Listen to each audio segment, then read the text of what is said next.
आज हम लोग बात करने वाले हैं एक ऐसे समुदाय के बारे में जो अपने पूरे शरीर पर, सर से लेके पांव तक अपने शरीर पर राम नाम को गुदवाते हैं। और ये जो राम नाम है क्यों विद्रोह का प्रतीक माना जाता है और ये समुदाय लगातार कम क्यों होता जा रहा है और इसकी शुरुआत कैसे हुई थी, ये सारी बातें हम आज की वीडियो में जानने वाले हैं। इसकी शुरुआत होती है लगभग 18 सेंचुरी के आसपास, जब दलित लोग मंदिरों में जाने की कोशिश करते हैं लेकिन उन्हें स्वर्णों द्वारा रोक दिया जाता है और वो भगवान की भक्ति करने से उन्हें रोकने पे वो आपसी दुखी हो जाते हैं। वो इसका विद्रोह भी करते हैं लेकिन उसका कोई खास फायदा नहीं होता। साथ ही साथ जाति व्यवस्था के अंतर्गत उनको सेम कुओं को यूज करने से भी रोका जाता है।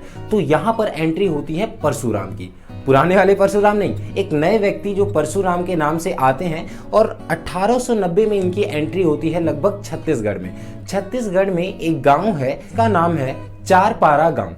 चारपारा गांव में 1890 में जो परशुराम है वो रामनामी समुदाय की स्थापना करते हैं। अब ये रामनामी समुदाय के अंतर्गत उन्होंने कई सारी बातें इन लोगों को के पास रखते हैं कि हमें मंदिर में जाके पूजा करने की कोई जरूरत नहीं है। जो राम है वो हमारे अंदर बसे हुए हैं और ये आइडियोलॉजी के साथ ये लोगों को समझाते हैं और उन्हें कई सारी बातों को बताते हैं। तो उनके अंतर्गत ये सारे लोग क्या करते हैं कि अपने शरीर पर बचपन से ही राम नाम को गुदवाना चालू कर देते हैं। कई बच्चों को तो 2 महीने से ही राम नाम गुदवाया जाता है और कई बच्चों को 2 साल, बस 2 साल के अंदर अंदर ही उनके शरीर पर राम का नाम होना चाहिए।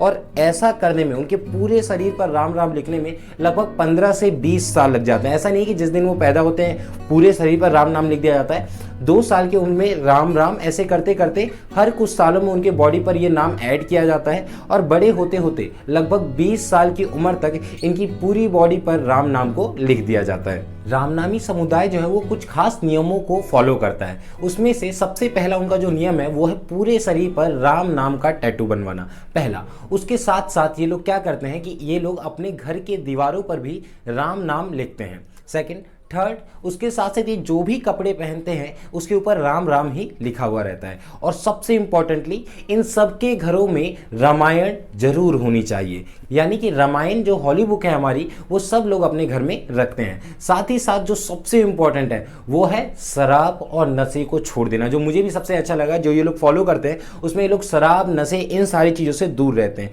तो इनके ये कुछ नियम है जिसको ये लोग फॉलो करते हैं। और एक इंटरेस्टिंग सी बात है, ये लोग एक दूसरे को नाम से बहुत कम ही बुलाते हैं। ये एक दूसरे को राम कह के बुलाते हैं। अगर इन्हें किसी को बोलना होता है तो नाम से रियरली बुलाते हैं। एक दूसरे को बोलने के लिए यानी कि बुलाने के लिए ये लोग राम शब्द का ही इस्तेमाल करते हैं। राम नाम को गुदवाने के आधार पर ये आपस में 3 हिस्सों में बटे हुए रहते हैं। अगर इनके माथे पर 2 बार राम राम लिखा रहता है तो ये अपने आप को शिरोमणि कहते हैं। अगर इनके पूरे माथे पर राम राम लिखा रहता है तो ये अपने आप को सर्वांग रामनामी बुलाते हैं। और थर्ड, अगर इनके पूरे शरीर पर नाम लिखा हो राम राम का तो ये अपने आप को नख शिखा रामनामी बुलाते हैं। तो इन्होंने अपने समुदाय को भी 3 हिस्सों में बांट रखा है। वैसे तो रामनामी समुदाय की जो शुरुआत होती है वो हमारे छत्तीसगढ़ से होती है, लेकिन ये साथ साथ लगभग 1 लाख रामनामी समुदाय के लोग आसपास फैले हुए हैं। सबसे ज़्यादा जो रामनामी पाए जाते हैं वो 3 स्टेट में पाए जाते हैं, मध्य प्रदेश के पूर्वी हिस्से में, झारखंड और छत्तीसगढ़ के जो कोयला वाले हिस्से हैं इनमें रामनामी सबसे ज़्यादा अधिक मात्रा में पाए जाते हैं। इनकी कुल संख्या लगभग 1 लाख है, लेकिन लगातार जो ये रामनामी है इनकी संख्याएँ कम हो रही हैं। उनके पीछे कई सारे रीजन हैं, पहले इन्हें सुनते हैं। अभी जो क्या है, सब यंगेस्ट हो गए हैं, बॉय वगैरह सब अपने लुक्स को भी देखते हैं और नौकरी वगैरह में भी घुटना शरीर में रहता है तो उसमें नौकरी वगैरह में भी प्रॉब्लम होती है। इससे लेकर घुटना भी कम हो गया है थोड़ा।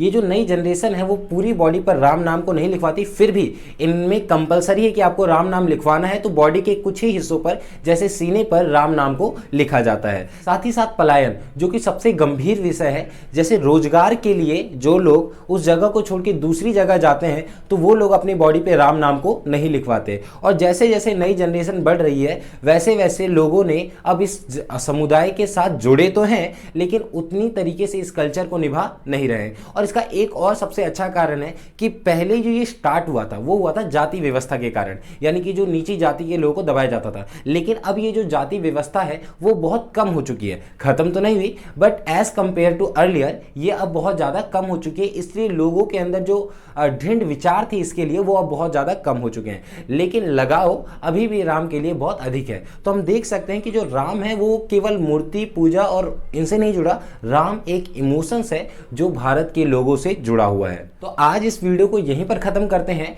और हम लोग मिलते रहेंगे ऐसे ही भारत में छुपी हुई इंटरेस्टिंग स्टोरीज के साथ।